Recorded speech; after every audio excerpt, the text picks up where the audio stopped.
We're starting to see the cracks. House prices are dropping. Something I predicted in a previous video at the start of this year would happen over Q2 and Q3 of this year of 2025. So if you watch this channel, none of this should be a surprise to you. Asking prices falling, supply rising, sellers forced to slash prices.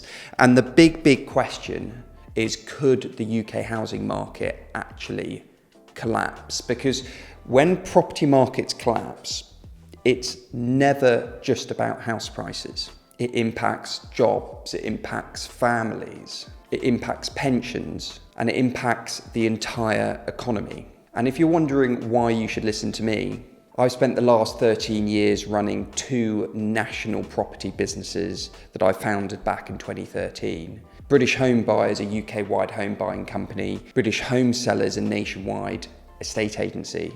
And across those businesses, they've been involved in over 14,000 transactions worth over £5 billion.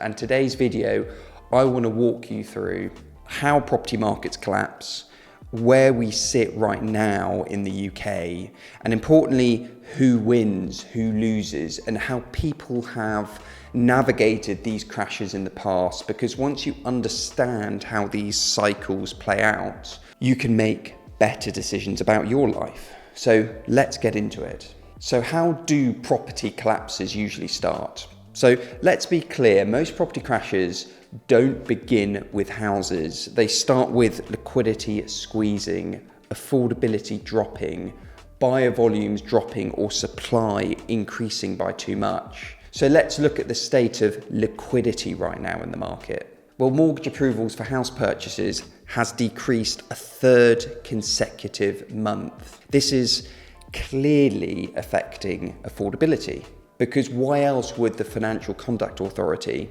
there to ensure the financial markets are fair, transparent and competitive, and that consumers like you and me are protected, have for most of the year been reminding lenders of the flexibility in its rules. Specifically, flexibility around lenders' stress tests, the very thing brought in over the last financial crash of 07-08 to avoid future property crashes. So is it surprising to you that now you're probably noticing more 90% mortgage deals, even 100% mortgage deals out there in the market? They're trying to keep things afloat. Why?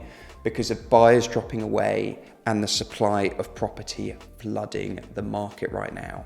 And that is a problem, because when that happens, sellers start cutting prices to attract what buyers remain, which is what we're seeing. This is exactly what is starting to happen right now, with more properties on the market than have been for over a decade, and asking prices beginning to drop. So let's recap that for a second. Liquidity is being squeezed, which is why mortgage approvals have been dropping. They've dropped a third month in a row. Affordability drops, which is why the FCA is trying to nudge lenders to relax the rules. You're getting 90%, 100% mortgages, because they can see what you and I see, that there is more property on the market than there has been for over a decade, and asking prices are beginning to drop. This is the first wrinkle in the market, that first crack, and this matters because it creates a negative feedback loop for the market.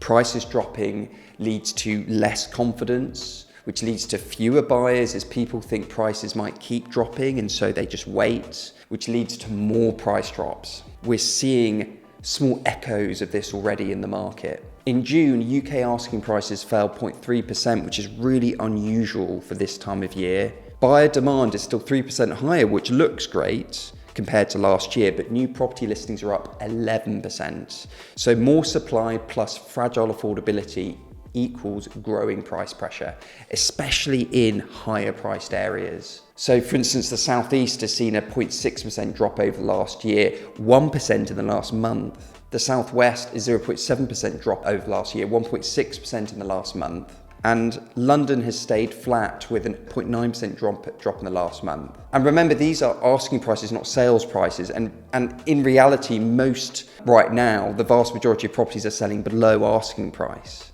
So this is probably going to be worse. And these, of course, are nominal value changes as well. So if you account for inflation, it is clearly far worse than 1 to 2% price drops we're seeing, especially if you look at not CPI inflation, but owner-occupiers' housing costs, that red line on that graph, which is over 7% at the moment. Housing inflation is over 7% and no one really talks about it. And right this second, we're in a situation where supply is jumping as sellers rush to sell before things worsen.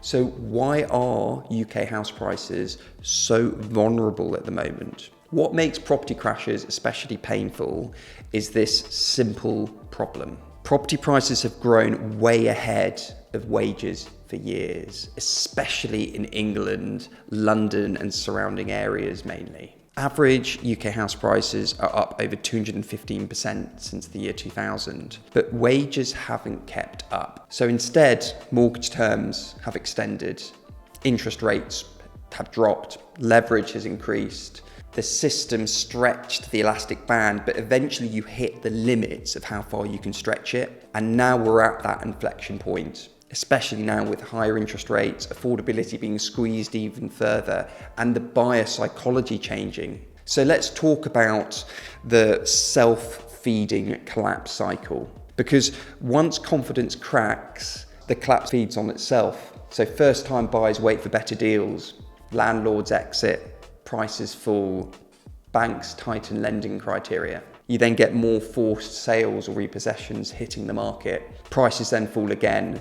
This is exactly what we saw during the 2008 financial crash. So how bad does this all get? Well, let's zoom out with a few historic parallels. So in 2008, UK housing crashed. Prices fell 20% peak to trough. The US subprime crisis, many regions fell 30 to 40%. Greece's crash, post 2008, GDP fell 30%, house prices fell 40%, youth unemployment hit 60%. In the 90s, the UK crash, in the UK, house prices dropped 20%, but took years to recover back to pre-crash levels. So who are the winners versus losers? Because property collapses are brutal, but not everyone loses. So if you're highly leveraged and need to sell, you're exposed. If you're a first-time buyer waiting, you might find rare opportunities. Cash buyers will become king. Institutional investors, well, they're going to scoop up assets cheaply, further widening inequality. You don't have to look for long to realise funds like BlackRock and Lloyds have moved into UK property markets,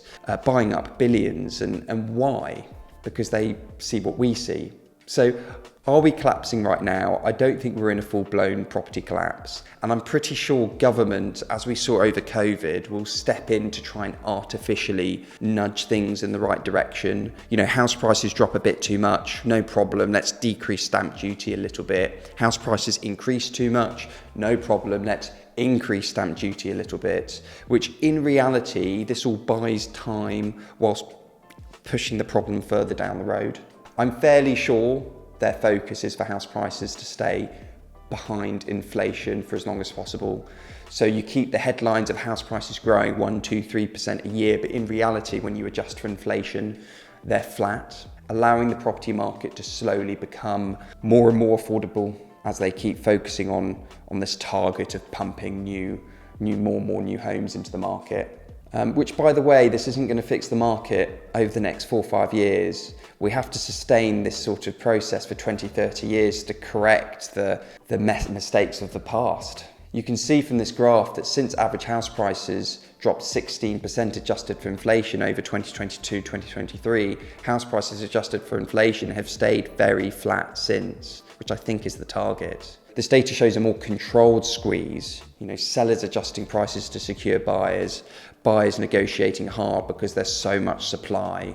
Interest rates are high, but not yet unaffordable for enough people. Remember, 52% of all home movers right now have household incomes of over £50,000 or more. 25% of home movers are pensioners. So banks are still lending carefully. The key risks lie ahead. So if unemployment rises significantly, the collapse risk grows. And as you can see, unemployment has been growing, which is putting more stress on things.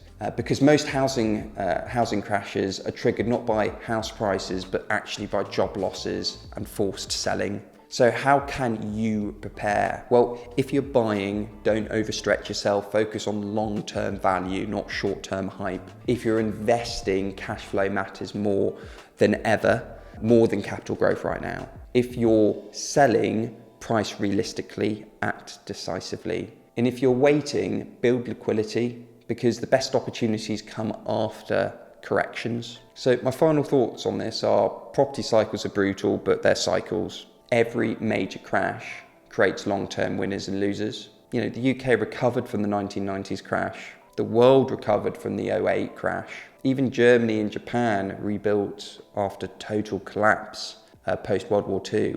The key isn't predicting the exact month or year these crashes happen. It's understanding where you sit in the cycle and making sure you're not overexposed when that tide turns, because it will at some point. What do you think about all this? Are we heading for a full-blown collapse or a slow correction, which is what I think? Drop your thoughts in the comments. I reply to everyone. I love your comments. And if you found this helpful, hit like and subscribe. It really helps more people see this content. I'll see you in the next video up here.